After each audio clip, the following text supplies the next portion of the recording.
Amen. On va se lever ensemble et on va aller dans les Saintes Écritures, dans la première épître de Pierre. Dans, est-ce que j'ai dit première épître? Oh non, la deuxième. Oui, la deuxième épître de Pierre. Alléluia. Et nous allons lire particulièrement donc au deuxième chapitre, et c'est la deuxième partie de message intitulé « Les yeux rôdeurs », les yeux sales, les yeux de convoitise. Et particulièrement, nous lisons à partir du verset 11. Amen.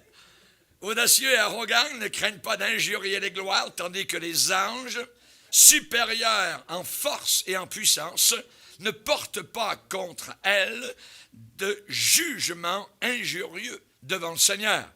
Mais eux, semblables à des bêtes, à des brutes, qui s'abandonnent à leurs penchants naturels, sexuels, impudiques, et qui sont nés pour être prises et détruites, ils parlent d'une manière injurieuse de ce qu'ils ignorent. Ils périront par leur propre corruption, recevant ainsi le salaire de leur iniquité. Ils trouvent leur délice à se livrer au plaisir en plein jour. Hommes tarés et souillés, salis, ils se délectent dans leur tromperie en faisant bonne chère avec vous. Ils rentrent dans l'église. Ils ont les yeux, regardez leurs yeux, pleins d'adultère, les yeux sales et insatiables de péché. Ils amorcent les âmes mal affermies, et ça existe. Ils ont le cœur exercé à la cupidité, à l'amour de l'argent. Ce sont des enfants maudits de malédiction. Après avoir quitté le droit chemin, ils se sont égarés en suivant la voie de Balaam, fils de Bosar, qui aima le salaire de l'iniquité, mais qui fut repris pour sa transgression, une ânesse muette, faisant entendre une voix d'homme, arrêta la démence du prophète. Ces gens-là sont des fontaines sans eau, des puits sans eau. Ils sont des nuées, des nuages que chasse un tourbillon. Ils n'apportent pas la pluie, la bénédiction. L'obscurité des ténèbres leur est réservée. Et avec des discours, des belles paroles, des discours enflés de vanité, de flatterie, ils amorcent par les convoitises de la chair, par les dissolutions, ceux qui viennent à peine d'échapper aux hommes qui vivent dans l'égarement. Ils leur promettent la liberté quand ils sont eux-mêmes esclaves de la corruption, car chacun est esclave de ce qui a triomphé de lui. En effet, si après s'être retiré des souillures du monde, par la connaissance du Seigneur et Sauveur Jésus-Christ, ils s'y engagent de nouveau, ils retournent dans le monde et sont vaincus, leur dernière condition est pire que la première avant d'avoir été sauvés. Car mieux valait pour eux, il aurait mieux valu pour eux n'avoir pas connu la voie de la justice que de se détourner, notez le verbe, après l'avoir connu, du saint commandement qui leur avait été donné. Il leur est arrivé ce que dit un proverbe vrai, le chien est retourné à ce qu'il avait vomi, et la truie lavée s'est vautrée dans le bourbier. Amen. Père, nous sommes devant toi et nous sommes ébahis de ta parole puissante, qu'elle soit comme un marteau qui brise le roc le plus dur, qu'elle soit cette épée de l'esprit, Seigneur.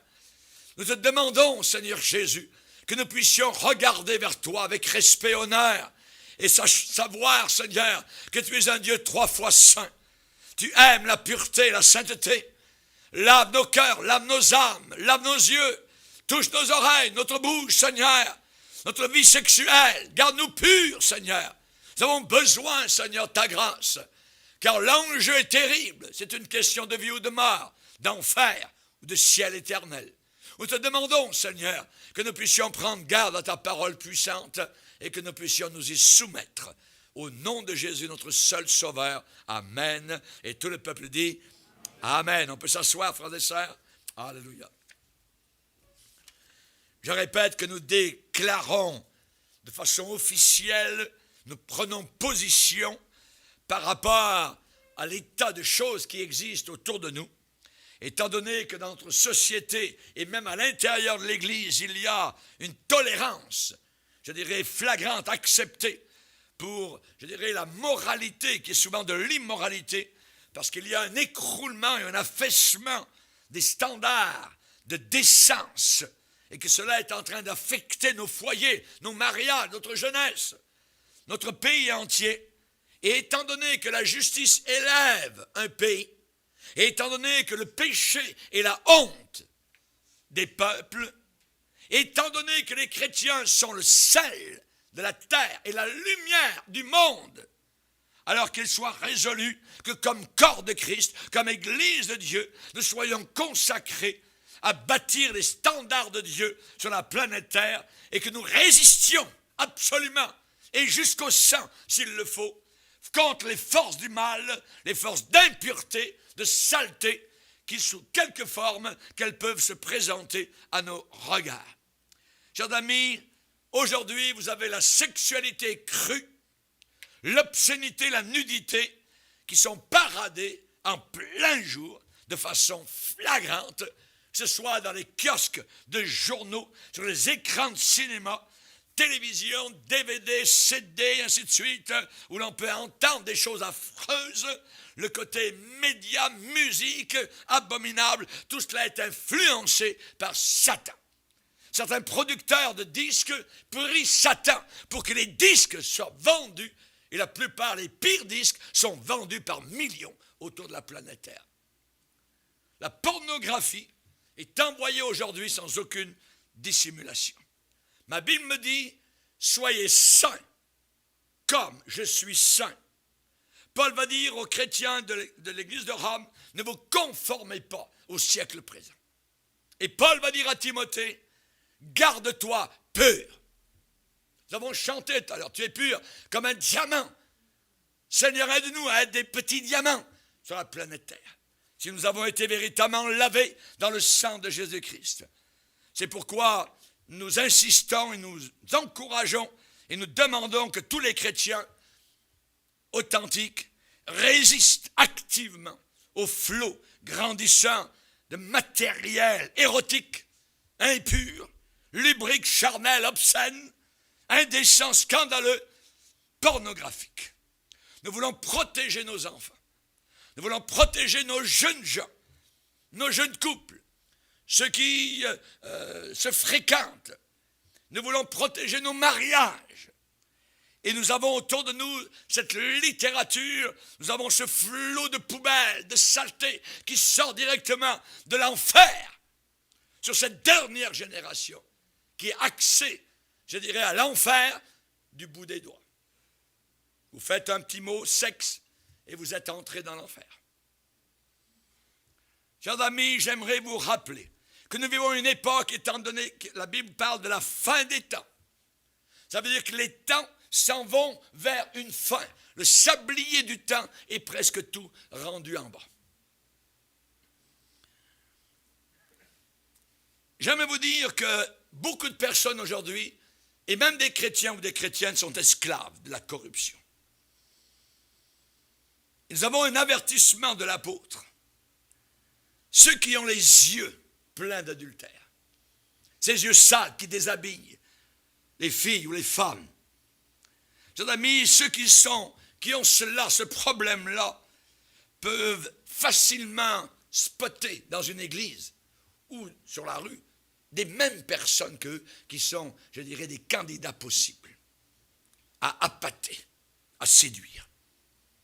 Il y avait une jeune épouse qui a donné un témoignage.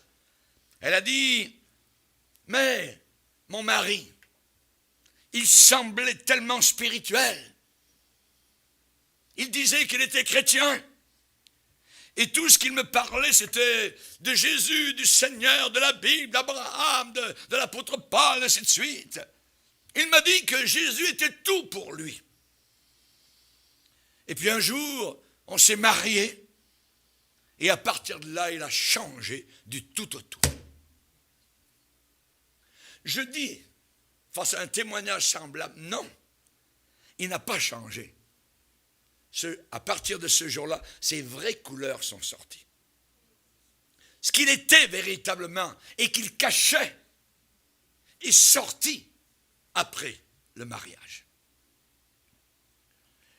Et cette jeune dame s'est souvenue que pendant tout le temps qu'ils sortaient ensemble et se fréquentaient, il avait une langue spirituelle et les mains malpropres. C'est là le test. Repoussez ces convoitises animales et vous allez voir comme il est spirituel. Il y en a d'autres qui refusent que leurs yeux offensent Jésus-Christ qui est en eux. Et il y a des versets dans la Bible qui troublent plusieurs personnes. On va en lire quelques-uns. Matthieu chapitre 5. Matthieu chapitre 5, verset 29, les paroles mêmes du Seigneur. Si ton œil droit est pour toi une occasion de chute, évidemment dans le péché, arrache-le et jette-le loin de toi. Car il est avantageux pour toi qu'un seul de tes membres périsse et que ton corps entier ne soit pas jeté comme une poubelle dans la géhenne. Et si ta main droite est pour toi une occasion de chute, coupe-la, jette-la loin de toi, car il est avantageux pour toi qu'un seul de tes membres périsse et que ton corps entier n'aille pas dans la géhenne. Jésus-Christ a pris cela très, très au sérieux. Cette affaire des yeux rôdeurs, des yeux sales, des yeux de convoitise. Et nous voyons cela dans le même évangile de Matthieu. Ce que nous venons de lire, je vais vous amener à un autre endroit du même évangile. Maintenant, dans Matthieu 18, verset 9. Et on voit cela très rarement. Vous allez vite comprendre. Matthieu 18, verset 7. Il est dit ici, c'est Jésus qui parle et qui dit « Malheur au monde à cause des scandales. Car il est nécessaire qu'il arrive des scandales. Mais malheur à l'homme, par qui? Par le moyen duquel, au travers de qui, le scandale arrive. Si ta main ou ton pied, donc on parle de main qui prend, on parle de pied qui marche, qui va quelque part. Si ta main ou ton pied est pour toi une occasion de chute, coupe-les, jette-les loin de toi. Mieux vaut pour toi entrer dans la vie, boiteux ou manchot, que d'avoir 2 pieds et 2 mains et d'être jeté dans le feu éternel. Tout à l'heure, il a parlé de géhenne, maintenant il parle du même lieu, il parle du feu éternel. Si ton œil est pour toi une occasion de chute, arrache-le, jette-le loin de toi. Mieux vaut pour toi entrer dans la vie éternelle, au ciel, n'ayant qu'un seul œil, que d'avoir 2 yeux et d'être jeté dans le feu de la géhenne. 2 fois, dans le même évangile, Jésus parle de ce que nous venons donc de lire. Si Jésus-Christ règne véritablement dans votre cœur, vous allez à chaque fois, avoir de la tristesse quand vous regarderez avec convoitise et attardement un homme ou une femme. Vous aurez de la tristesse chaque fois que vous prendrez une revue pornographique. Chaque fois que vous allez vous asseoir et que vous allez regarder même 5 minutes un film sale. Si Jésus-Christ règne dans votre cœur, vous aurez de la tristesse à chaque fois quand vous allez acheter ou louer un film vidéo avec des scènes sales. Votre esprit à l'intérieur va crier « Oh Seigneur, je suis en train de t'offenser avec mes yeux. » La Bible dit « N'attristez pas le Saint-Esprit de Dieu. » N'attristez pas le Saint-Esprit de Dieu. David a déclaré, je ne mettrai rien de mauvais sous mes regards dans ma maison, dans mon salon, dans ma chambre, dans ma cave, dans mon grenier, dans mon cabanon. Vous avez une poubelle à côté de votre maison, elle doit être utilisée. S'il vous passe quelque chose de sale, hors de votre contrôle, ça va à la poubelle. Et avant, vous devez déchirer. Et si c'est un film, vous devez le casser et le briser. Parce que votre vieil homme, quand votre épouse sera peut-être pas là, le diable va vous dire, retourne dans la poubelle. Ne prenez aucune chance. Je ne mettrai rien de mauvais devant mes yeux. Dans le psaume 107, on nous parle de certaines personnes qui avaient pour demeure les ténèbres. Et il dit, ceux qui avaient pour demeure les ténèbres, au verset 10, ceux qui vivaient dans l'ombre de la mort, vivaient captifs dans la misère et dans les chaînes. Pourquoi? Pourquoi était-il dans la misère? Pourquoi était-il malheureux? Pourquoi était-il triste? Pourquoi était-il dans les chaînes? Parce qu'il s'était révolté contre les paroles de Dieu. Parce qu'ils avaient méprisé le conseil du Très-Haut. Ne méprisez jamais la parole de Dieu. Ne marchez pas jamais sur la parole de Dieu. On appelle ça transgresser. C'est le péché. Jésus dit, c'est ton œil droit. Ton œil droit. Pourquoi le Seigneur n'a pas dit, c'est ton œil gauche? La Bible a toutes sortes de raisons. Si ton œil droit est une occasion de chute, ça veut dire si ton œil droit t'offense, te fait chuter, te fait broncher. L'œil droit, l'œil gauche.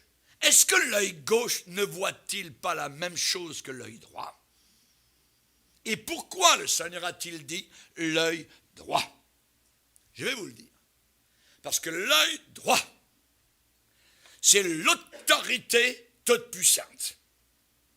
L'œil droit, c'est l'autorité dominante, imposante. Exemple dans l'Ancien Testament, Nachash, un roi impie, a voulu faire un compromis avec les Israélites.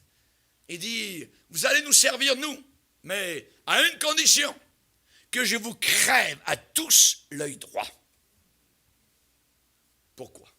Parce qu'ensuite, les Israélites dans le combat, quand vous avez un bouclier, mais votre œil droit est aveugle, quelqu'un peut venir de ce côté, pouf, vous tuer. Vous ne voyez pas.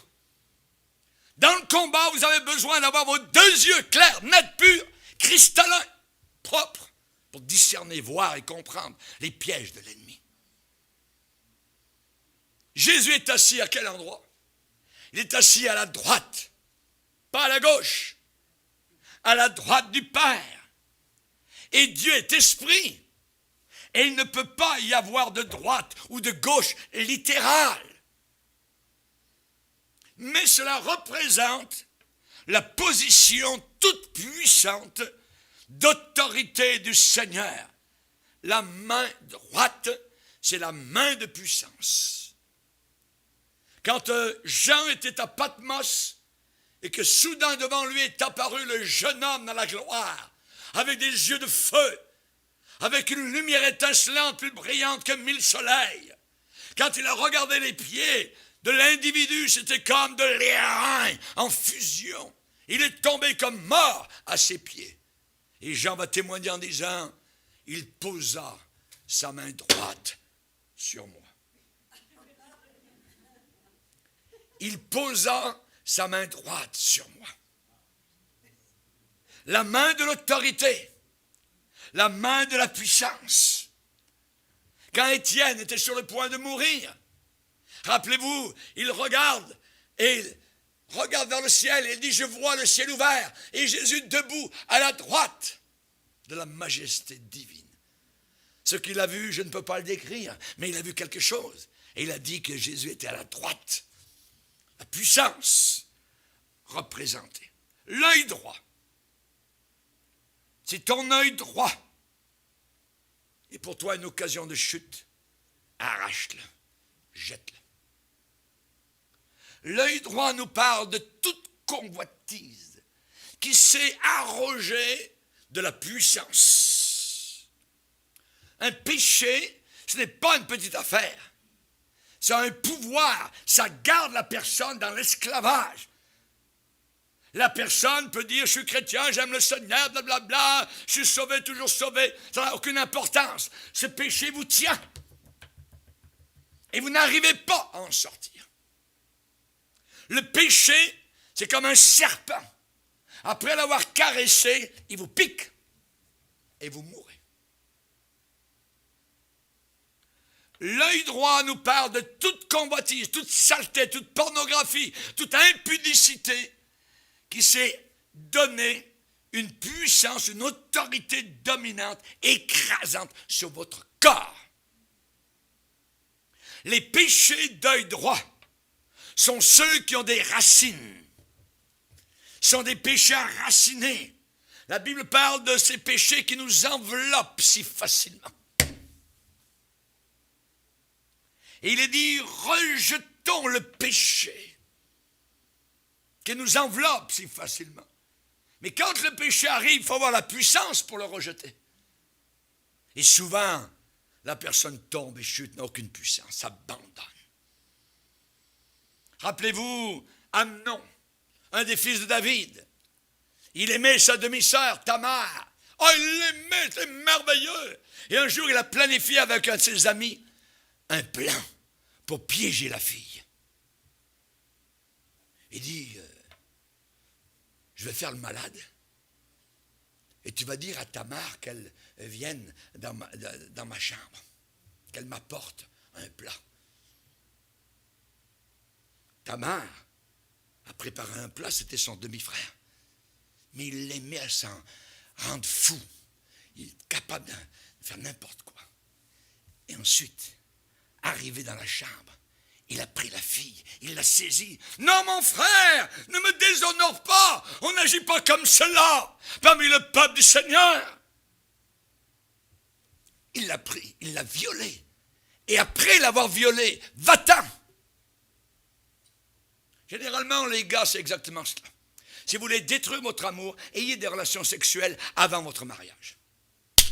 Vous n'avez plus du tout les mêmes relations.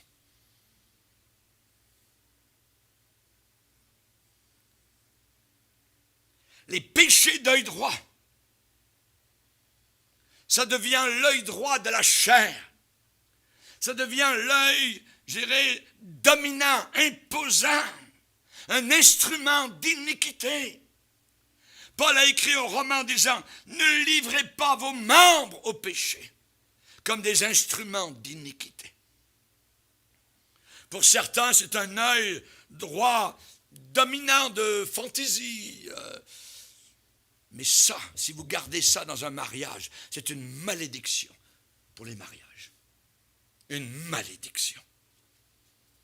Dieu a déclaré, si ton œil est pour toi une occasion de chute, c'est mieux de l'arracher. Est-ce que Dieu a dit de nous mutiler, de commencer à arracher? Non, la parole de Dieu est spirituelle. Il doit y avoir un autre moyen que de se mutiler. Ça ne servirait à rien d'enlever votre œil si votre cœur est encore ouvert à la convoitise. C'est le cœur, c'est du cœur que sortent les péchés.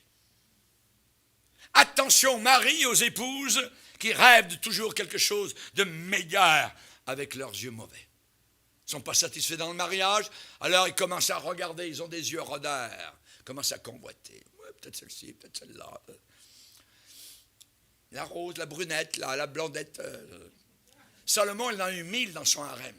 Et à la fin, il a dit, tout est vanité, vanité, ça ne sert à rien.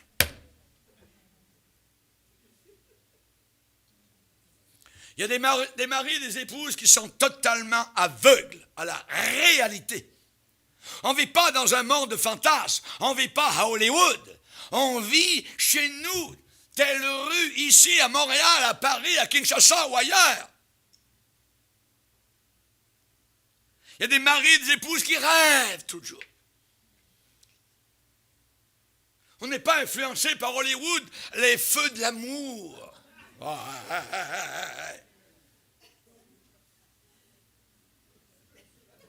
toujours de l'adultère.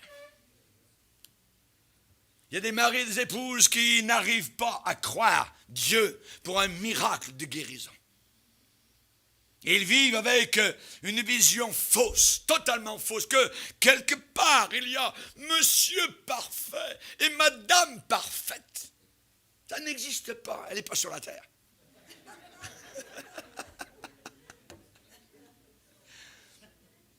Il y a un comédien qui avait été marié, écoutez bien ça, 8 fois. 8 fois. Et il était sur le point de se marier une 9e fois. Un prédicateur a déclaré en rencontrant ce monsieur, il a dit, je pense que j'ai rencontré l'homme le plus triste au monde. Un comédien, il faisait rire les autres.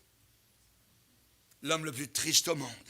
Et plus tard, le comédien a avoué, il a reconnu et il a dit, 8 femmes ne pouvaient pas toutes avoir tort. Je m'attendais à ce que toutes m'apportent le bonheur. Et je fus marié à l'une d'elles seulement 1 semaine. Et comme aucune ne pouvait le rendre heureux, alors il s'en allait et il les quittait.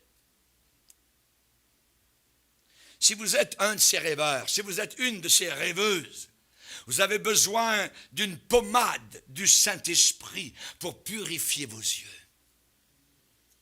Je te conseille d'acheter de moi un collyre pour oindre tes yeux. Qu'il y ait l'onction du Saint-Esprit sur ton regard. Un collyre pour oindre tes yeux, afin que tu vois, afin que tu comprennes, afin que tu discernes. La fille que tu fréquentes, tu veux la tester? C'est simple, si tu veux être heureux, demande-lui de venir prier avec toi pendant 1 heure. Tu vas voir ça tout de suite. Ou de venir écouter le pasteur Bourgier. Ah non!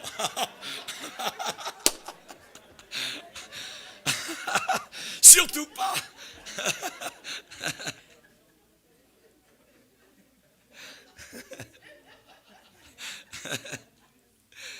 J'aimerais vous dire et vous rappeler que ces fameuses fantaisies peuvent détruire totalement ce qui reste de votre mariage.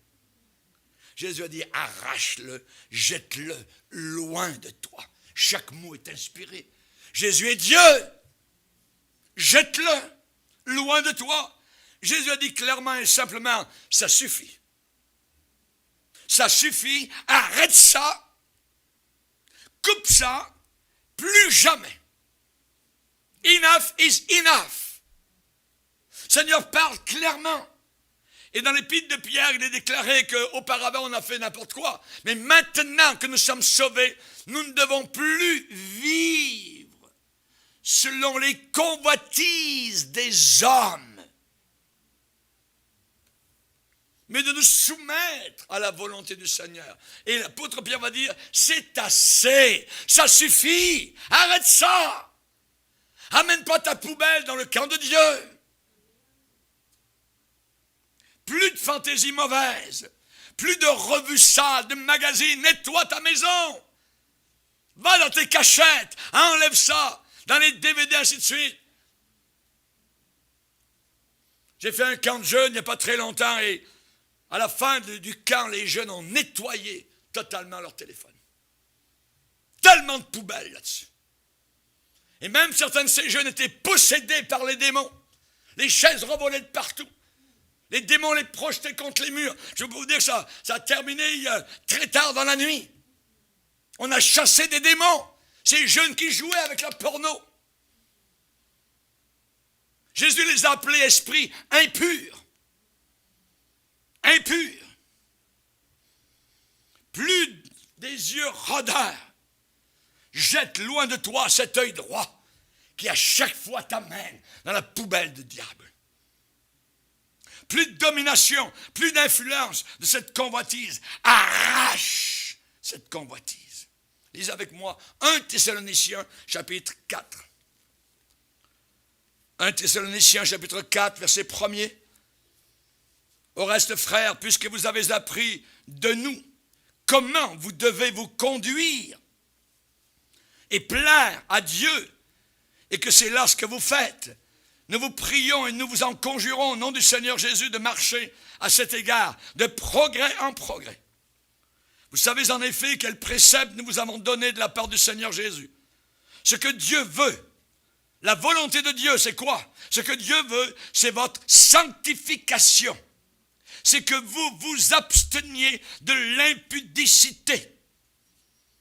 C'est que chacun de vous sache posséder, on parle ici de contrôle de sa vie sexuelle, c'est que chacun de vous sache posséder son corps dans la sainteté et l'honnêteté, sans vous livrer à une convoitise passionnée comme font les païens qui ne connaissent pas Dieu. Quand je suis pris par la convoitise sexuelle, je suis exactement comme le païen au bout de la rue.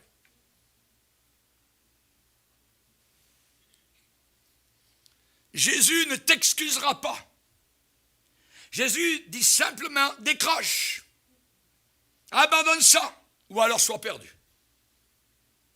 Enough is enough. Dans Ézéchiel 44, le Seigneur va dire, observe bien les entrées et les sorties du sanctuaire. Ça veut dire, regarde bien les gens qui entrent et les gens qui sortent. Regarde ce qui se passe dans ma maison. Les païens, on sait ce qui se passe. On va le lire, Ézéchiel 44. Ézéchiel 44, verset 4. Il me conduisit vers la porte du nord, devant la maison. Je regardai, et voici la gloire de l'Éternel remplissait la maison de l'Éternel. Et je tombai sur ma face. L'Éternel me dit, fils de l'homme, sois attentif et regarde de tes yeux, écoute de tes oreilles tout ce que je te dirai au sujet de toutes les ordonnances de la maison de l'Éternel et de toutes ses lois. Considère attentivement l'entrée de la maison et toutes les issues, les sorties du sanctuaire. Regarde bien ceux qui rentrent, ceux qui sortent. Tu diras aux rebelles, à la maison d'Israël, à cette époque-là, c'était le peuple de Dieu. Ainsi parle le Seigneur l'Éternel. Assez, ça suffit. De toutes vos abominations, maison d'Israël, vous avez introduit dans mon sanctuaire des étrangers. Ça veut dire des gens qui ne sont même pas sauvés. Incirconcis de cœur et incirconcis de chair, pour profaner ma maison. Vous avez offert mon pain, la graisse et le sang à toutes vos abominations. Regarde bien les entrées et les sorties. Ça suffit. Assez. Assez.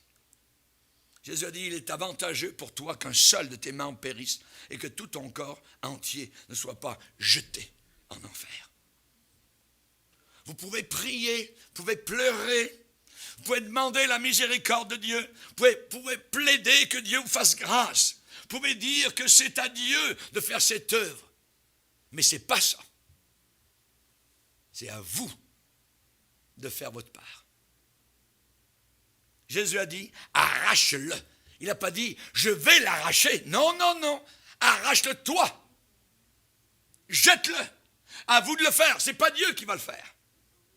Il faut mettre en pratique la parole de Dieu et ne pas uniquement l'écouter. C'est bien d'écouter. Jésus a dit, il a parlé, rappelez-vous, des deux maisons. L'une bâtie sur le sable, l'autre sur le roc. La même tempête vient. Une tombe, l'autre reste. Celle qui est bâtie sur le roc demeure. Et l'autre. Et Jésus a dit, la maison qui est restée, c'est ceux qui écoutent la parole de Dieu et qui la mettent en pratique. Et la maison qui est tombée, ils ont bâti sur des sables mouvants, du sable. La tempête, la même tempête est venue, mais en dessous. L'extérieur était pareil, quasiment identique, mais c'est la fondation. Il n'y en avait pas. Maintenant, quelle est cette fondation que vous avez, qui est invisible, que même votre frère chrétien ou votre sœur chrétienne ne voit pas? Y en a-t-il? Jésus a dit, il en est ainsi de ceux qui mettent en pratique la parole de Dieu et de ceux qui sont imprudents, qui écoutent mais ne mettent pas en pratique la parole de Dieu. Jacques, le pasteur de Jérusalem, a dit, ne vous bornez pas à écouter la parole de Dieu, mettez-la en pratique. Ne vous bornez pas, ne mettez pas une borne. Dites, oh, c'est merveilleux, c'est un bon message. Ouais, mais quand on sort dans le parking, ça commence. C'est dans la bataille. Amen. On ne nous commande jamais dans la Bible de faire ce qui est impossible. Ça doit être possible parce qu'il nous a dit de le faire. Arrache-le, jette-le. Mais le problème, c'est que souvent, on ne veut pas combattre contre le péché. On ne veut pas lutter. Quand la lutte arrive, ça peut être le mercredi matin, ça peut être le vendredi soir, ça peut être à 3 heures du matin, n'importe quand. Quand il y a tentation, quand le diable arrive, quelle est la résistance? Où est-ce que les fusibles sautent et la maison brûle? À la place, souvent, on tombe en faisant pouf sur le sofa. Pouf, c'est drôle parce qu'on tombe toujours directement en face de la télé. Regardant quelque chose de vil, de sale, de bas, d'infâme. Puis ensuite, on prie le Seigneur. Et on dit, oh Dieu, où est ta puissance? Délivre-moi. On marche chez le marchand de journaux, de revues, de magazines. On prend une revue sale et nous soupirons. Oh Seigneur, où est-ce que tu es? Écoutez le Saint-Esprit. Écoutez l'avertissement de Jésus. Moi, je vous dis que quiconque regarde une femme pour la convoiter a déjà, D-E accent aigu, J-A, a déjà commis avec elle un adultère. La plupart des gens reconnaissent qu'une aventure secrète brise la confiance. Vous pouvez briser même votre mariage. La plupart des gens reconnaissent qu'une aventure secrète va ruiner, détruire un mariage. Et qu'en dehors de la grâce de Dieu, ça ne sera plus jamais la même chose. Plus jamais. Attention. Regardez des revues pornographiques, des films sales, des images, des vidéos pornographiques, que ce soit des hommes ou des femmes, c'est le même effet. Convoiter à partir d'images, vous êtes autant infidèle, selon Jésus, que si vous aviez été dans la maison de la prostituée, dans son lit, en train de coucher avec elle. C'est ce que la Bible me dit, si j'ai bien compris. Vous auriez pu aussi bien être physiquement, avec votre corps, avec une prostituée. Votre adultère mental peut tuer votre relation avec votre épouse. Ça blesse, ça brise les mariages. Parce que le mari ou la femme ne peuvent pas être ce qui est montré.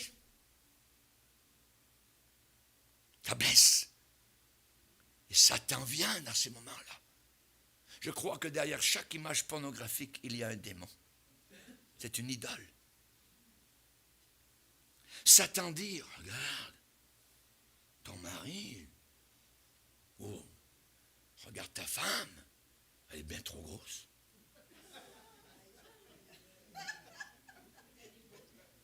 Elle est bien trop grosse. Regarde avec quoi tu t'es marié. T'as pas d'allure. Satan attaque. À partir de là, les comparaisons sont faites. Et ce que vous avez semble tellement loin, tellement éloigné de votre fantaisie. Maintenant, vous regardez, vos yeux commencent à rôder autour. Peut-être qu'il y en a une autre qui est mieux. Oui. Parce que la vôtre ou votre mari ne peut plus vous satisfaire. N'oubliez pas que souvent, ces revues sont sur du papier glacé.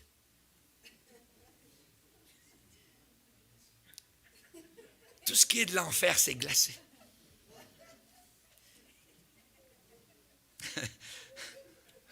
Ce qui arrive, c'est que Satan vient de polluer votre esprit. La Bible dit, soyez sobres. Veillez, votre adversaire, le diable, rôde autour de vous comme un lion rugissant, cherchant qui il va pouvoir dévorer. Satan va toujours faire en sorte que vous pensiez que l'on vous a trompé, on vous a joué, vous méritiez mieux que ça. Il élève l'ego, il élève l'orgueil, flatte. L'apôtre Paul a dit, je garde mon corps assujetti. Je garde mon corps, my body, sous contrôle. De peur qu'après avoir prêché aux autres, je ne sois moi-même disqualifié. Et Paul a dit, je ne me laisserai pas asservir par quoi que ce soit. Je me rappelais toujours, dans une de mes tournées, un chrétien m'a raconté son histoire. Il travaillait sur la construction et il partait le dimanche soir et il revenait la fin de semaine suivante. Et durant toute la semaine, il était avec 5 ou 6 gars de construction. Et quand la journée était finie, comme tous ces gars-là étaient dans des chambres de motel, d'hôtel, après le travail, en fin d'après-midi, ils allaient voir les femmes danser, les danseuses. Mais le chrétien, lui,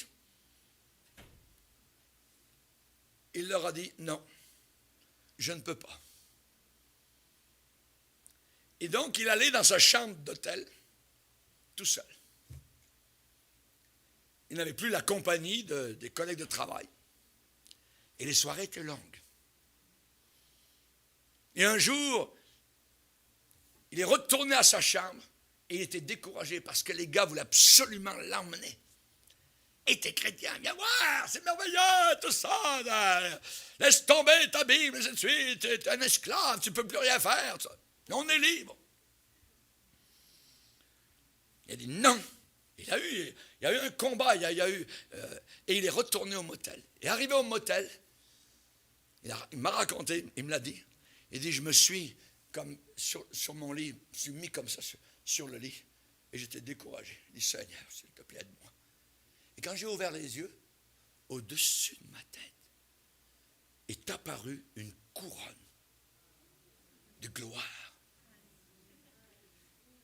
Il dit, j'ai vu ça, c'est resté quelques instants. J'étais boosté, j'étais renouvelé, et j'ai loué le Seigneur, j'ai prié, j'ai lu ma Bible, j'ai passé un temps merveilleux. Et durant tout le temps que j'ai travaillé avec eux, j'ai résisté et j'étais encouragé par ce que le Seigneur m'avait montré. Alléluia. Dieu va bénir la séparation. Dieu va bénir la pureté de cœur. Alléluia. Fuyez l'impudicité. Le danger, c'est que les gens soient mariés ou qu'ils soient seuls, quand ces convoitises et ces habitudes mauvaises commencent à contrôler, à prendre du pouvoir sur le corps, c'est très dangereux. C'est très dangereux. Pourquoi? On va le lire dans 1 Corinthiens 6. 1 Corinthiens chapitre 6. Il est dit ici au verset 13, mais le corps n'est pas pour l'impudicité. Il est pour le Seigneur. Et le Seigneur pour le corps. Et Dieu, qui a ressuscité le Seigneur, nous ressuscitera aussi par sa puissance. Ne savez-vous pas que vos corps sont des membres de Christ? Prendrais-je donc les membres de Christ pour en faire les membres d'une prostituée? Loin de là! Ne savez-vous pas que celui qui s'attache à la prostituée est un seul corps avec elle? Car est-il dit, les deux deviendront une seule chair. Mais celui qui s'attache au Seigneur est avec lui un seul esprit. Fuyez l'impudicité. Quelque autre péché, notez bien 18, quelque autre péché qu'un homme commette, ce péché est en dehors de son corps. Mais celui qui se livre, qui s'abandonne à l'impudicité, pêche contre son propre corps. Dieu peut-il garder les célibataires? Dieu peut-il leur donner des yeux purs? Comment le jeune homme rendra-t-il pur son sentier? Je serre ta parole dans mon cœur. Ce n'est pas de la télévision qu'on a besoin, c'est de la vision. La vision spirituelle. J'en ai fait une règle quand je voyage, et je voyage pas mal. Quand j'arrive à l'hôtel, il n'y a jamais la télévision qui est ouverte. À aucun moment. Je ne peux pas me permettre cela. À l'extérieur, le diable peut me piéger. Et depuis des années, c'est interdit, je n'ouvre jamais la télévision. J'entre, et un jour ou deux, ça dépend du temps que je reste, je n'ai jamais ouvert un seul moment cette boîte noire. Garde-moi, ô Dieu, car je cherche en toi mon refuge. Si nous voulons l'onction de Dieu, si nous voulons la bénédiction de Dieu, il y a des choses drastiques que nous devons faire, absolument. Et Dieu note, il remarque tout ce qui se passe. Il a vu ce jeune homme sur son lit de motel, alors qu'il pleurait, et il lui a montré la couronne de gloire qu'il lui avait préparée. Oh, celui qui peut vous préserver de toute chute et vous faire paraître devant lui dans l'allégresse. Chers amis, aux célibataires et à la femme divorcée, le Seigneur dit, ne crains pas, car tu ne seras pas confondu, ne rougis pas. Je suis avec toi, je suis ton époux. Aux jeunes gens, David a dit par le Saint-Esprit, ma part, ô Éternel, je le dis, c'est de garder tes paroles. C'est de garder tes paroles. Psaume 16, garde-moi, ô Dieu, car je cherche en toi mon refuge. Mon refuge. Si la chose mauvaise sur laquelle votre œil est fixé n'est pas arraché, tout en vous, tout va devenir mauvais. Tout. Jésus dit, ton œil, c'est la lampe de ton corps. Lorsque ton œil est en très bon état, tout ton corps sera éclairé. Mais si ton œil est en mauvais état, alors tu es dans les ténèbres. Et si la lumière qui est en toi est ténèbres, combien grandes seront ces ténèbres? La chose mauvaise que l'œil ne veut pas se débarrasser, cette obsession, quand ça commence à prendre le dessus, tout le bon sens disparaît. Le diable, il fait une chose. Il descend les rideaux, les blinders, tchouk, vous êtes dans le noir. Vous ne voyez plus rien. Ni votre épouse, ni vos enfants, ni vos petits-enfants, rien du tout. C'est l'obsession. Et là, il vous pousse. Une seule fois. Ah oui, attends. Résistez au diable. Combattez. Ces fameuses églises aujourd'hui modernistes, on dirait qu'on est en pique-nique à l'année longue, mais ils sont tous en train de mourir. Ils se permettent le concubinat, le péché, je l'aime, oui. Il a dit que Salomon aima beaucoup de femmes païennes. Il les a aimées. Et ça a mis Dieu en colère. Tout bon sens disparaît. Des gens intelligents commencent à faire des choses stupides et totalement dangereuses. Le corps, l'âme, l'esprit, les pensées, tout ça devient rempli de ténèbres mauvaises. Il y avait une jeune fille dans une église. Elle avait un amour merveilleux pour un jeune homme de l'église et c'était en train de le détruire. Elle était dévorée par son amour. Elle pensait qu'elle allait perdre véritablement la tête. Elle imaginait ce que sa vie serait avec lui. Elle fantasmait évidemment donc en elle. Un jour, le pasteur est allé parler au jeune homme. Le jeune homme était choqué. Il dit, pasteur, je n'ai jamais donné à cette jeune fille une seule raison à penser que je l'aimais. On n'est jamais sortis ensemble. Je ne l'ai jamais fréquentée. Je l'ai seulement rencontrée 2 fois. Mais elle était sur le bord du suicide. Elle était obsédée par le jeune homme. Et lui était blessé, le jeune homme. Pas par sa faute, par la faute de la jeune fille. Parce qu'elle avait un œil mauvais. Elle pensait que. Si vous êtes en amour avec moi, je vous dis, j'ai déjà mon épouse. Mon cœur est déjà pris depuis 40 ans. Pourquoi Jésus insiste-t-il tellement? Pourquoi a-t-il commandé que cette chose mauvaise soit arrachée, déracinée? Parce que le Seigneur connaît, il connaît l'obscurité horrible et la confusion qui peuvent inonder un cœur. Tout ce que vous ferez va être taché par le mal. Vous n'arriverez même plus à écouter la parole de Dieu. Ça va ricocher sur votre cœur. Le cœur sera endurci. La parole va tomber dans ce qu'on appelle des endroits pierreux, parmi des épines. On ne peut pas être à la table du diable le samedi, puis être à la table de Dieu le dimanche. On ne peut pas être sur, je dirais, le parquet de dancing, le club de nuit le samedi ou le vendredi, puis le dimanche, alléluia, t'es merveilleux, je t'aime. Jamais de la vie, de l'hypocrisie. La lumière que vous pensez être en vous sera ténèbres. Des pensées horribles et mauvaises vont commencer à entrer dans votre esprit. Vous allez être capable, je vous le dis bien, écoutez bien, vous allez être capable de mentir, vous allez être capable de tromper, vous allez être capable d'être complice, de fermer, je dirais, vos yeux sur le mal et de tolérer le mal. Rappelez-vous ce qui est arrivé avec David. Il était capable de tuer le mari de la bonne femme et de mentir, de mettre des bouteilles de bière, d'alcool en bois pour saouler le mari, pour qu'il aille coucher avec sa femme. Parce qu'elle était devenue enceinte de David.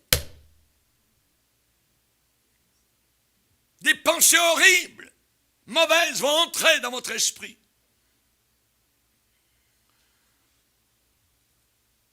Vous allez commencer à appeler le bien mal, vous allez commencer à appeler le mal bien.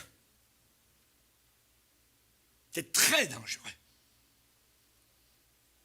Nous avons vu dans une église où j'étais pasteur, une jeune fille qui était pianiste. Elle était remplie de l'esprit. Elle prophétisait, elle pleurait. Elle avait juste un problème, c'était une lesbienne.